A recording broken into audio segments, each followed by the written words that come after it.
मैं कल ही एक संस्मरण देख रहा था। महात्मा गांधी ने पंडित जवाहरलाल नेहरू के पिता पंडित मोतीलाल नेहरू को एक पत्र लिखा, क्योंकि उन्हें खबर मिली कि मोतीलाल नेहरू सभा समाज में, क्लब में लोगों के सामने शराब पीते।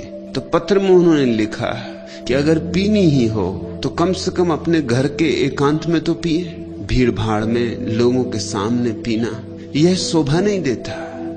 मोतीलाल नेहरू ने जो जवाब दिया वह बहुत महत्वपूर्ण है। मोतीलाल नेहरू ने कहा, आप मुझे पाखंडी बनाने की चेष्टा न करें। जब मैं पीता ही हूं तो क्यों घर में छिप के पीऊं? जब पीता ही हूं तो लोग को जानना चाहिए कि मैं पीता हूं। जिस दिन नहीं पीऊंगा उस दिन नहीं पीऊंगा। आपसे ऐसी आशा न थी कि आप ऐसी सलाह देंगे। अब इन दोनों में महात्मा कौन है? इसमें मोतीलाल नेहरू ज्यादा ईमानदार आदमी मालूम होते, इसमें महात्मा गांधी ज्यादा बेईमान मालूम होते। महात्मा गांधी की मानकर ही तो सारा मुल्क बेईमान हुआ जा रहा है। बाहर कुछ भीतर कुछ। घर में लोग शराब पी रहे हैं और बाहर शराब के विपरीत व्याख्यान दे रहे हैं। संसद में शराब के विपरीत नियम बना रहे हैं वही लोग जो घरों में छिप के शराब पी रहे हैं। एक चेहरा छिपाने का, एक चेहरा बताने का, दिखाने के दांत कुछ और, काम में लाने के दांत कुछ और।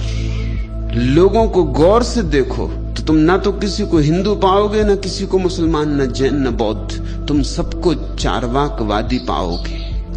फिर ये हिंदू, जैन, मुसलमान भी जिस स्वर्ग की आकांक्षा कर रहे हैं वह आकांक्षा बड़ी चार्वाकवादी है।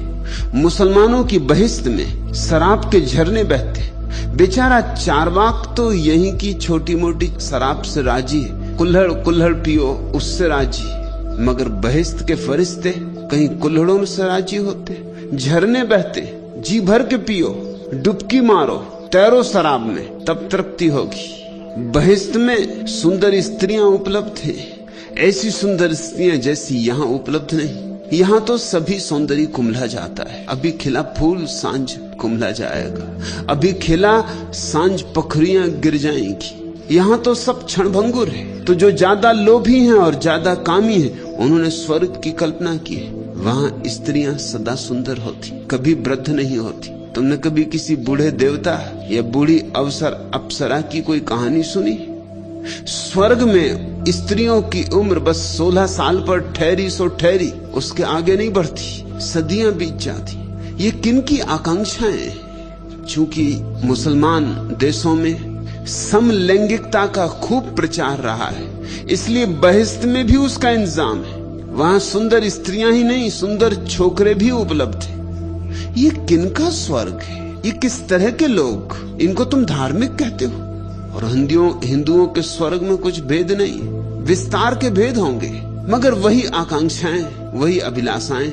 हिंदुओं के स्वर्ग में कल्प वृक्ष जिसके नीचे बैठते ही सारी इच्छाओं की तत्क्षण तृप्ति हो जाती। तत्क्षण, एक क्षण भी नहीं जाता। इतना भी धीरज रखने की जरूरत नहीं है वहां। यहाँ तो अगर धन कमाना हो वर्षों लगेंगे, फिर भी कौन जाने कमा पाओ न कमा पाओ। एक सुंदर स्त्री को पाना